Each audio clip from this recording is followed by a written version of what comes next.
जय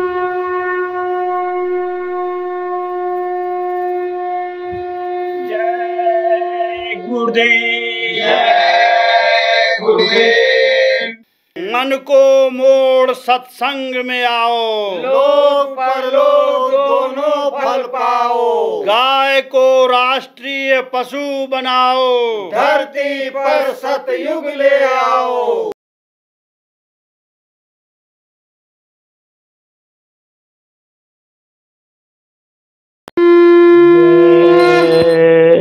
गुरुदेव। अब डगमग डिगमिग कायंत हुआ, अति निकट दूर का पंथ हुआ।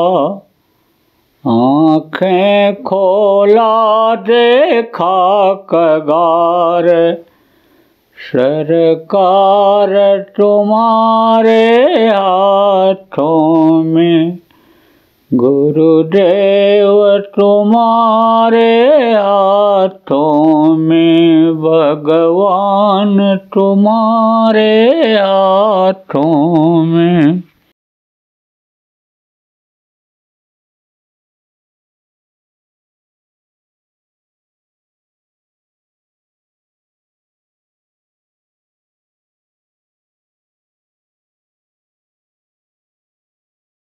ये गुरुदेव। सर्वसमर्थ सर्वत्र स्मरणीय परम पूज्य गुरु जी महाराज, उपस्थित सभी सत्संगी धर्म प्रेमी बच्चों एवं बच्चियों, गुरु महाराज की अपार दया मेहर हुई। 21 दिसंबर 2021 को भगवान राम गोस्वामी जी महाराज तथा अन्य महापुरुषों की इस भूमि पर जन्म लिए हुए आप प्रेमियों का सत्संग के माध्यम से चित्रकूट में दर्शन का अवसर मिल रहा है। आप लोगों के ऊपर भी उस मालिक की दया कृपा मेहरबानी हुई कि आप घर से निकलकर यहाँ सत्संग में आ पाए, क्योंकि सत्संगों में आना इस समय बड़ा मुश्किल होता है। गृहस्थी में इस कदर आदमी फंसा हुआ है कि निकलना बड़ा मुश्किल है। पहले के समय में भी लोग गृहस्थी में रहते थे, गृहस्थ धर्म का पूरा पालन करते थे, लेकिन सत्संग सुनने के लिए, भजन पूजन के लिए समय निकाल लेते थे। अब तो इस समय आदमी इस कदर दिन रात चलता रहता है कि कहीं जैसे आग लगी हो और बुझाने के लिए दौड़ा चला जा रहा हो। उसी को भूल गया कि जो सबको देता सबको खिलाता है। कौन खिलाता है? आदमी तो एक निमित्त मात्र है, देता तो वो प्रभु है, जो पैदा होने के पहले माँ के स्तन में दूध भर देता है। परवरिश तो वो करता है, देता तो वो है, लेकिन आदमी ये सोचता है कि मैं नहीं करूँगा तो सब काम बिगड़ जाएगा। करना तो चाहिए। देखो ये शरीर है, तो शरीर को चलाने के लिए खाने का भी इंतजाम करना चाहिए, कपड़े का इंतजाम करना चाहिए, रहने के लिए घर मकान बना लेना चाहिए, मान सम्मान इज्जत प्रतिष्ठा को बढ़ाने के लिए भी काम कर लेना चाहिए। माता पिता हैं तो उनकी सेवा करना चाहिए, बच्चे हैं, औरत है, पति हैं तो उनके लिए भी सेवा के लिए समय निकाल लेना चाहिए।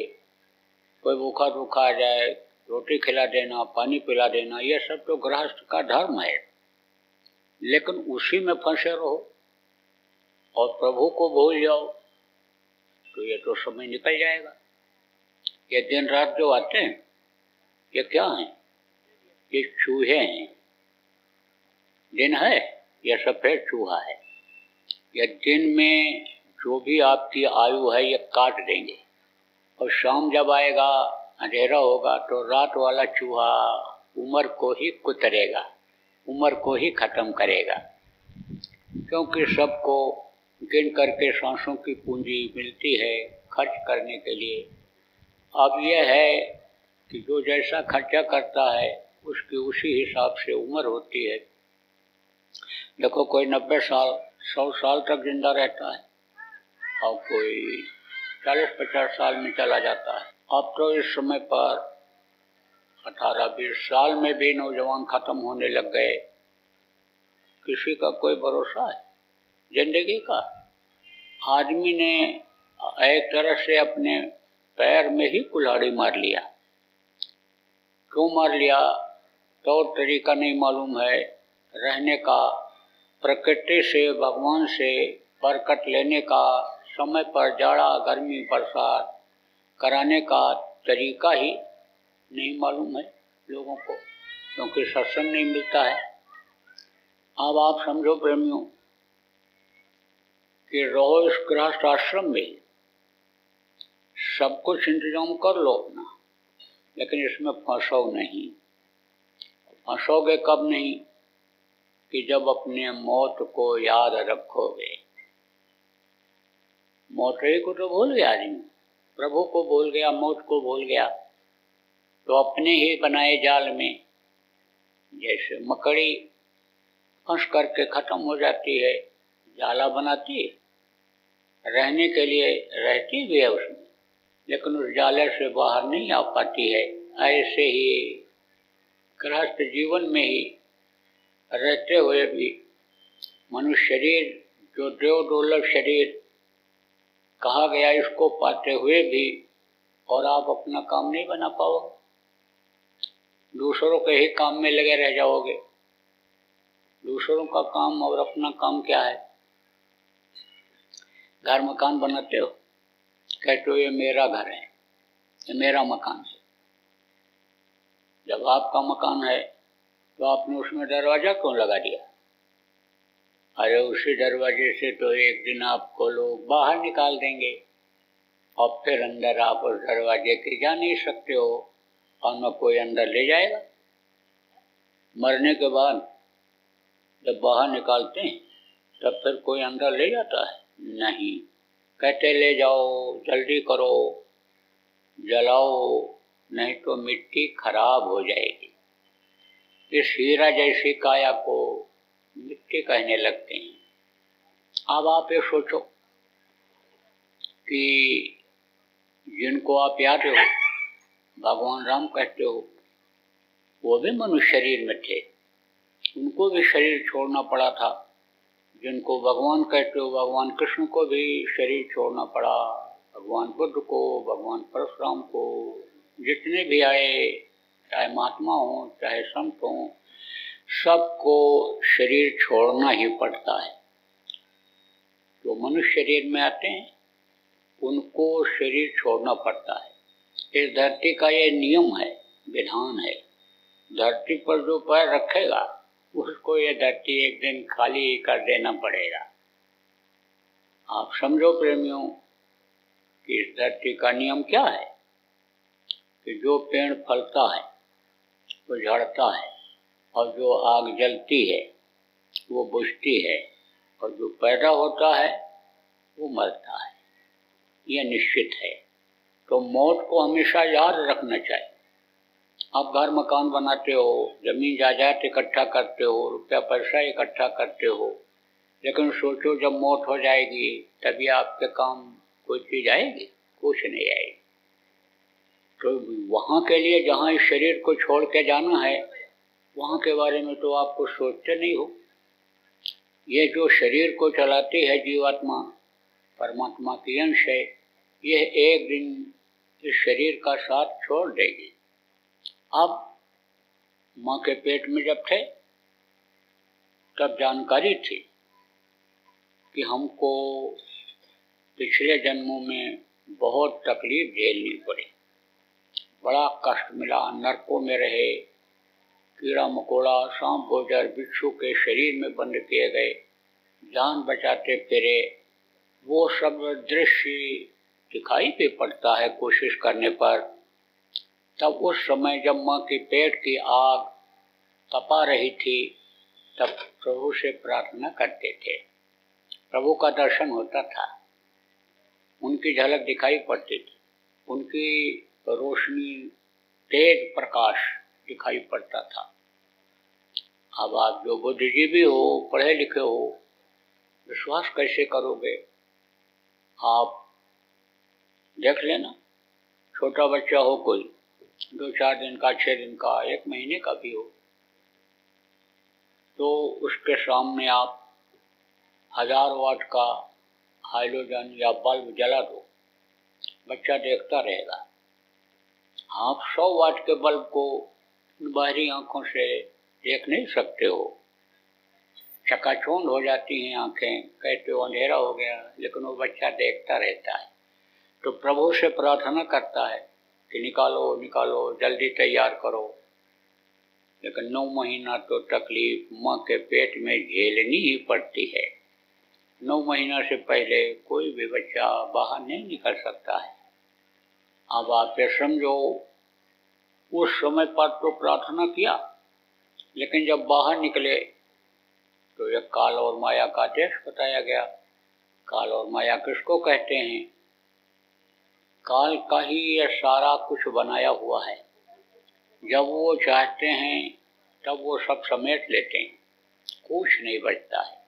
यह धरती तत्व खत्म हो जाता है, यह पानी में मिल जाता है, और पानी को आग सोख लेता है, सूरज की गर्मी सोख लेती है, और उसको हवा सोख लेता है, और ये हवा को आकाश सोख लेता है, खींच लेता है, कुछ नहीं बचता है।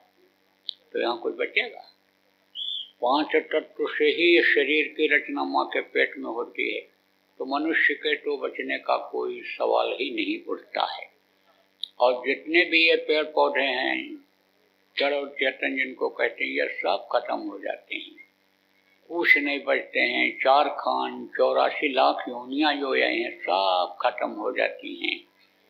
आप ये समझो, जब वो खींचना चाहते हैं, मिटाना चाहते हैं और बनाते हैं, तो बनाने में भी उनके देर नहीं लगती है। उनको कहते हैं काल। और माया किसको कहते हैं? रुपया पैसा को देखो माया कहते हैं, औरतों को लोग माया कहते हैं। तो दुनिया माया की इस छाया में अन्य परेशान है। औरतों के चक्कर में आदमी देखो परेशान है, रुपया पैसा के चक्कर में झूठ भी बोल रहा, बेईमानी भी कर रहा है। शरीर जो पूजा भजन के लिए मिला, इससे गुनाह भी कर दे रहा है, गलती कर बैठ रहा है, कर्मों को लाद ले रहा है इसी के पीछे। और ये माया भी नहीं, असली माया अगर मिल जाए तो वो तो खत्म नहीं होती, रहती है। ये तो माया की छाया है। रुपया पैसा को माया कहते हैं। देखो, चोर चोरी करके लाता है, लेकिन रुकती नहीं है वो माया। एक दिन जीत करके कोई जुआ लाया रुपया, तो दूसरे दिन फिर हार जाता है। लेकिन जो मेहनत की कमाई होती है वो रुकती है। तो वो कहते हैं भाई ये हमारा है, हम मेहनत करके इसको बनाएंगे। इसीलिए उपदेश किया जाता है, बताया जाता है कि मेहनत और ईमानदारी की कमाई करो। तो ये माया की छाया, अब माया का पर्दा पड़ जाता है, वादा जाता है भूल। अब जब वादा भूल गया तो शरीर के लिए ही सब कुछ करते रह जाते हैं जीवन भर, और शरीर के सुख के लिए ही, मन को संतुष्ट करने के लिए लाख का करोड़ हो जाए, करोड़ का अरब खरब हो जाए, अरब खरब का पूरा खजाना कुबेर का हमको मिल जाए। जिसके पास अरब खरब है वो यही सोचता रहता है और उसी के पीछे दौड़ता रहता है। 1 मकान हो गया, 4 मकान हो जाए, 10 बीघा जमीन हो गई, 50 बीघा हो जाए, बस इसी में आदमी अपना समय निकाल देता है। और देखो इसको पाने में इस समय कितना रोना धोना हो रहा है, कितनी तकलीफ झेलनी पड़ रही है। तो प्रेमियों कहने का मतलब यह है कि जैसे पैदा हुए तो रोए, आप ये समझो दूध नहीं मिला तब रोए, स्कूल जाने को हुआ तब रोए, मास्टर ने जब काम नहीं था, पढ़ाई नहीं किया, होमवर्क नहीं पूरा किया तब रोए, लड़कों से झगड़ा हुआ तब रोए, पढ़ लिया नौकरी नहीं मिली तब रोए, नौकरी छूट गई तो रोए, शादी नहीं हो रही है तो रो रहे हैं, शादी आनी हो गई तो रो रहे हैं, जिसके लड़के नहीं हैं रो रहा है, एक लड़का हो जाता, जिसके 4 लड़के हैं कहते मर जाते तो ठीक था, बस रोते ही जिंदगी खत्म हो जाएगी, कुछ हाथ नहीं आएगा। आप ये समझो कि तोता होता है और वो जिसको आप मदार कहते हो, फल निकलता है उसमें अकवा, तो उसमें मारता है चोंच, मेहनत करके उड़ करके आता है, गर्मी के महीने में उसमें फल लगता है धूप में तपते हुए, और मारता है तो क्या निकलता है, भुआ रुई। ऐसे ही आदमी लड़ते लड़ते पूरी जिंदगी और जुआरी की तरह से आखिर में हो जाता है। जैसे जुआरी उम्मीद बहुत कुछ रखता है कि जीत करके आएंगे, ऐसे ही आदमी बहुत कुछ सोचता है कि हम जीवन में ये कर बैठेंगे और कर नहीं पाता है, बस आखिर में हाथ पैर आँख कान सब ढीले पड़ जाते हैं, कुछ नहीं हो पाता।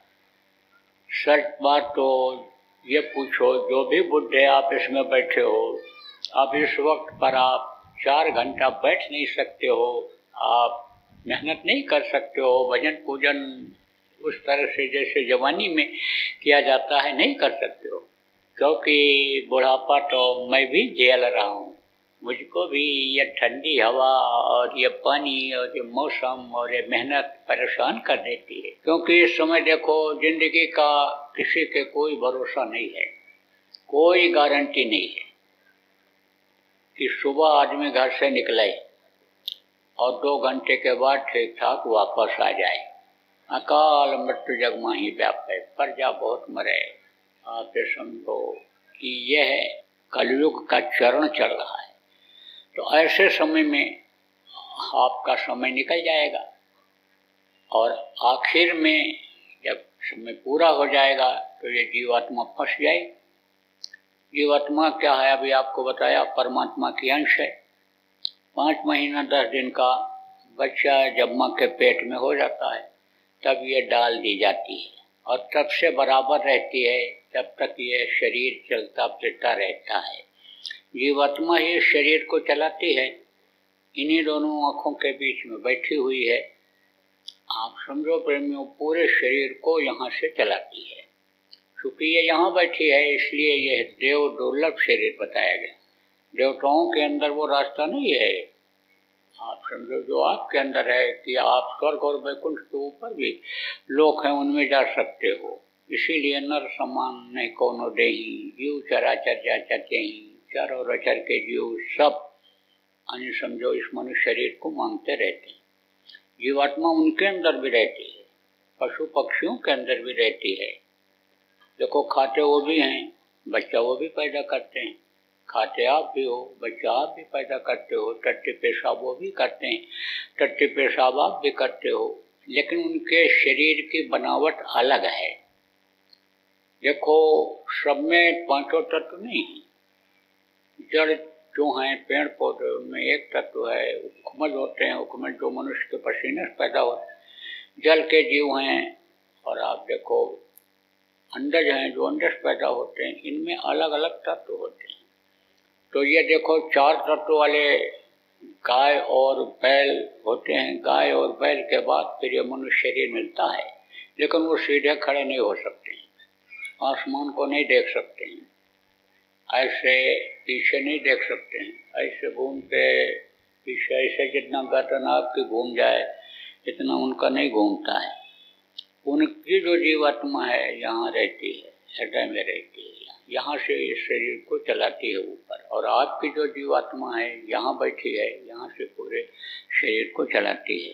तो जीवात्मा यहाँ पर बैठी हुई है, यह तकलीफ आ जाएगी। यह मनुष्य शरीर जीवात्मा के कल्याण उद्धार के लिए मिला है, मुक्ति और मोक्ष इसको दिलाने के लिए मिला है। शरीर का मुक्ति मोक्ष तो आप करा देते हो, कहाँ ले जाते हो? जब शरीर छूट गया, जीवात्मा निकल गई, 10 प्रकार के प्राण निकल गए और ये कमल जो ऐसे खिले हुए हैं, इनकी पत्तियां ऐसे मुरझा जाती हैं, नीचे की तरफ हो जाती हैं, तो यह काम करना बंद कर देती हैं, तो ये अंग सब शून्य हो जाते हैं। ये जो गुदा चक्र है आपका, 4 दल का कमल ये मुरझा जाता है, 6 दल का कमल है, 16 दल का कमल, ये सब मुरझा जाते हैं, ऐसे नीचे की तरफ झुक जाते हैं। तो उस वक्त पर फिर प्राण निकल जाता है, 10 प्रकार के प्राण निकल जाते हैं, जीवात्मा निकल जाती है उस समय पर। तो आप ये समझो इस शरीर से कुछ कर नहीं सकते हो, और जीवात्मा का कल्याण उद्धार शरीर के रहते रहते ही किया जा सकता है। इसको मुक्ति मोक्ष तभी दिलाया जा सकता है। तो जब प्राण निकल जाते हैं और शरीर का संचालन बंद हो जाता है, जल पृथ्वी अग्नि वायु और आकाश जो 5 तत्वों से शरीर बना है, यह इन 5 तत्वों में विलीन हो जाता है, तब ऐसे समय पर इस मृतक शरीर को आदमी क्या करता है? ले जाता है मुक्ति धाम, जहाँ लिखा रहता है शमशान घाट पर कहीं कहीं मुक्ति धाम लिखा रहता है, मोक्ष धाम, तो वहाँ ले जा करके जला करके चला आता है। अब मान लो कोई ले गया और जलाने में दिक्कत आ गई, तो कहता अब इनको मुक्ति दिला करके ही हम चलेंगे। घर कोई वापस नहीं लौटता है और न वापस लाश को लाता है, जला करके ही आता है। तो शरीर की मुक्ति तो हो जाती है, लेकिन जीवात्मा ये फंस जाती है, कर्मों के अनुसार नरकों में डाल दी जाती है, मरी काटी कूटी जलाई जाती है। जो कर्म शरीर से आदमी करता है उस कर्मों की सजा मिलती है। शरीर तो यहीं छूट जाता है, लेकिन पिशाच का शरीर है, मनुष्य शरीर जैसा ही शरीर है, उसमें बंद करके और 86,000 योजन ऊपर में यमपुरी है, वहाँ ले जाते हैं और यमराज के सामने पेश करते हैं। यमराज के पास आपकी अच्छाई और बुराई की सारी फाइल, सारा कागज, सारा टेप उसके पास है और उसी के आधार पर वो सजा दे देगा। उसी कर्मों के अनुसार सजा मिल जाती है। तो बहुत दिन तक नरकों में प्रेमियों रहना पड़ता है, वहाँ से छुटकारा मिलता है। तब कीड़ा मकोड़ा, सांप गोजर बिच्छू, जिसको 84 कहा गया, उसमें आना पड़ता है और उसके बाद में 9 महीने माँ के पेट में लटकने के बाद फिर इस मृत्यु लोक में ढकेल दिया जाता है। बड़ी तकलीफ होती है पैदा होते समय। देखो बच्चा रोता हुआ पैदा होता है, सभी बच्चे रोते पैदा होते हैं। जन्मते वक्त भी तकलीफ, जन्मत वाला दूसरा दुख कोई कहा गया, और मरते वक्त भी तकलीफ होती है। बच्चे के कोमल बदन में ये ठंडी हवा और ये गर्म हवा इस कदर लगती है कि जैसे कोई सुई चुभो रहा हो। हर युग के बच्चे को तकलीफ होती है जन्मते वक्त, और हर युग को देखो मरते समय तड़पता है। आप समझो कि ऐसे प्राण नहीं निकल जाते हैं।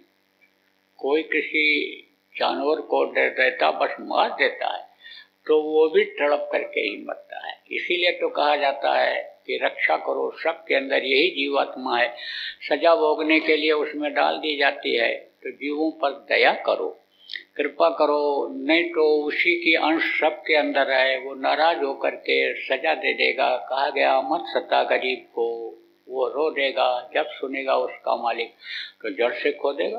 कहा गया जो गल काटे और का अपना राह कटाए, और साहब के दरबार में बदला कहीं न जाए।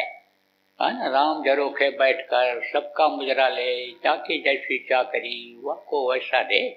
इसीलिए तो कहा गया भाई इस शरीर को पवित्र रखो, इससे हिंसा हत्या मत करो, इस शरीर के अंदर मुर्दा मांस मत डालो, नहीं तो यह मानो मंदिर है, ये गंदा हो जाएगा।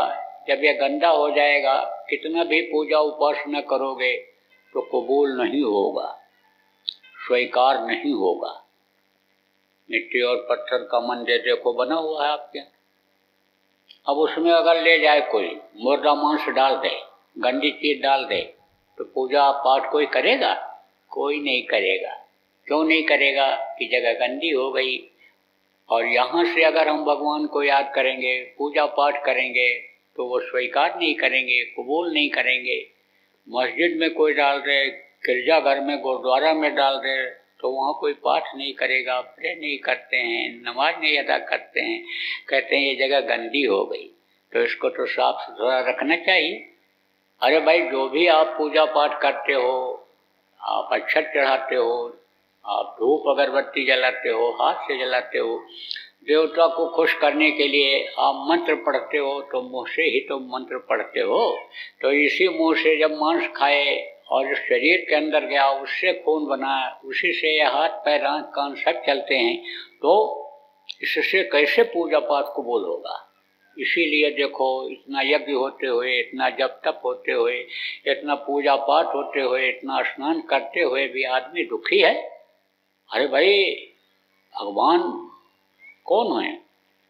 वो दाता हैं, देवता उनको कहा गया, देने वाले हैं। वो तो दुखों के दूर करने वाले हैं, दीन बंधु दीनानाथ गरीब परवर उनको कहा गया। तो वो खुश नहीं हो पाते हैं। खुश नहीं हो पाते हैं तो आपकी तकलीफ नहीं जाती है।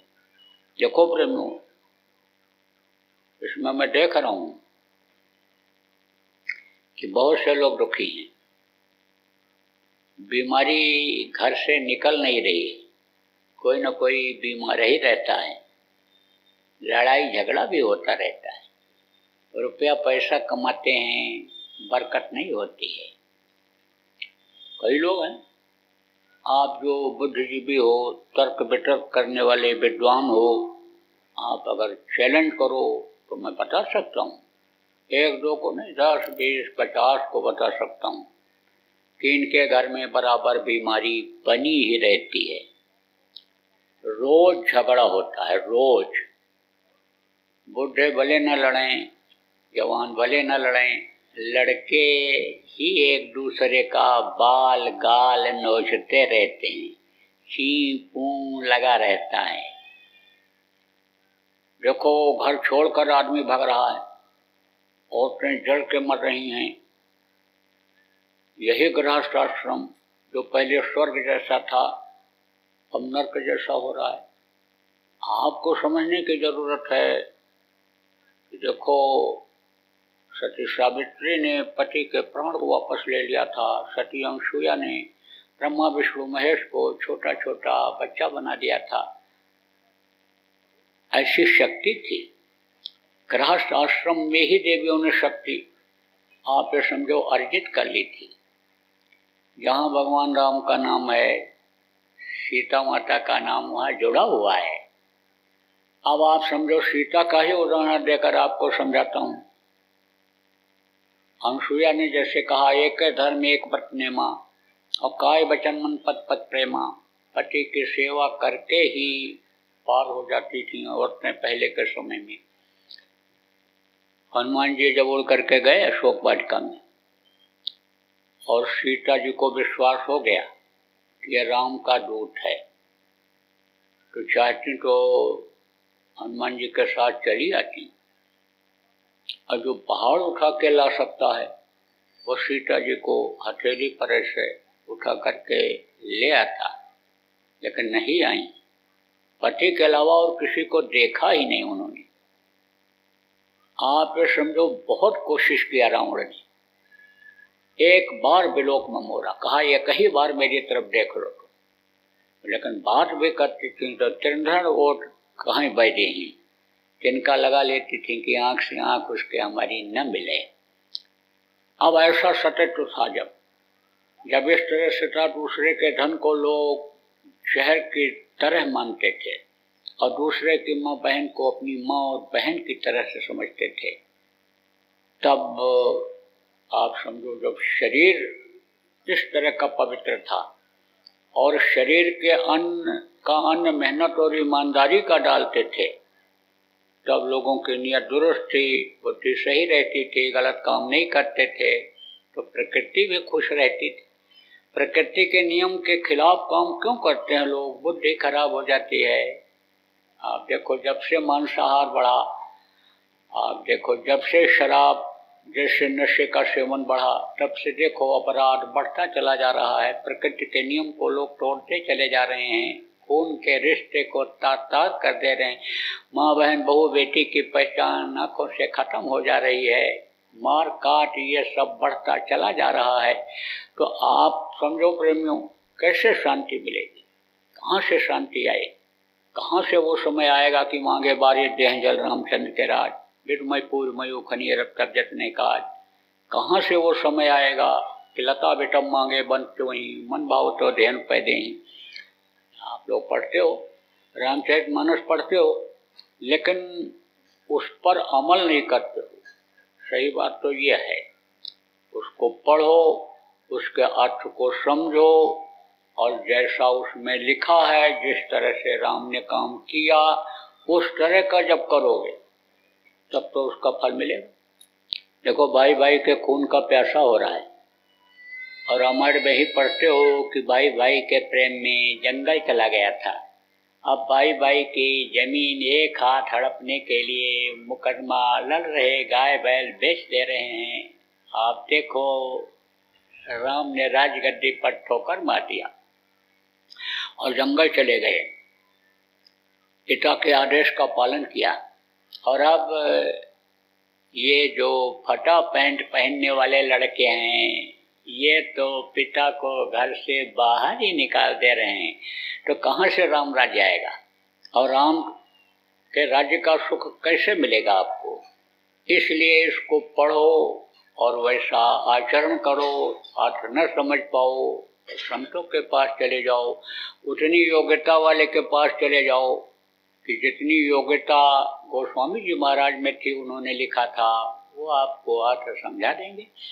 तो प्रेमियों, कहने का मतलब यह है कि जब इस शरीर को शुद्ध रखोगे और इस शरीर के अंदर कोई गंदी चीज नहीं डालोगे, और अच्छे बुरे का जब आपको ज्ञान हो जाएगा और अच्छा कर्म करोगे, तब दिल दिमाग बुद्धि सही रहेगी, और तभी आप किसी भी देवी देवता का पूजा पाठ करोगे तो वो आपके लिए फायदेमंद होगा।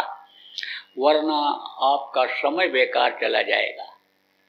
जो जीवन का समय है ये बेकार चला जाए।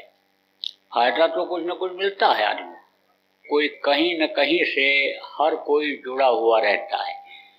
जहाँ जैसा माहौल होता है, जहाँ जैसा बताने वाले मिलते हैं, उन्हीं पर आदमी को विश्वास हो जाता है। किसी ने बता दिया पेड़ में भगवान है, किसी ने बता दिया पौधे में भगवान है, किसी ने बता दिया पत्थर में भगवान है, किसी ने बता दिया गंगा जमुना कृष्णा कावेरी नदी में स्नान करोगे तो भगवान मिल जाएंगे। तो आदमी को वहीं विश्वास हो जाता है, और विश्वास फलदायकम। जितना विश्वास होता है उसी हिसाब से कुछ न कुछ फल मिलता है। लेकिन वो जो फल होता है वो अस्थायी फल नहीं होता है, हमेशा के लिए नहीं होता है। इसीलिए झकोले खाते रहते हैं। फायदा थोड़ा सा हुआ, फिर वैसे ही हो गया, फिर कर्म खराब हो गए, फिर ऐसे हो। तो कर्मों को कौन रोता है? गुरु बिन मैलो मन को धोई। कपड़ा गंदा हो जाए आपका तो आप साफ कर लोगे, शरीर गंदा हो जाए आप साफ कर लोगे, गाड़ी घोड़ा गंदा हो जाए आप साफ कर लोगे, लेकिन अंतरात्मा को कैसे साफ करोगे? और अंदर अगर मैल रहेगी तो ना तो आप समझो देवताओं का दर्शन पाओगे, ना अपने घर की जानकारी कर पाओगे। जब अंदर में मैल को धोने वाले समर्थ गुरु मिल जाएंगे, वो मदद कर देंगे, तो इसी मनुष्य शरीर में ही प्रभु का दर्शन आपको हो जाए। जय गुरुदेव। सरकारी व गैर सरकारी अनुदान के लिए बिना सत्संगियों के सहयोग द्वारा जनहित के कार्यों में लगी हुई बाबा जय गुरुदेव धर्म विकास संस्था का मुख्यालय पिंगलेश्वर रेलवे स्टेशन के सामने मक्सी रोड, उज्जैन, मध्य प्रदेश में है। यहाँ पर सत्संग व नामदान का कार्यक्रम होता रहता है। अतः आप श्रोताओं से अनुरोध है कि बाबा उमाकांत जी महाराज के आश्रम उज्जैन एक बार परिवार सहित जरूर पधारिएगा। आपके सुझाव के लिए व्हाट्सएप नंबर 75600700। जय गुरुदेव, जय गुरुदेव।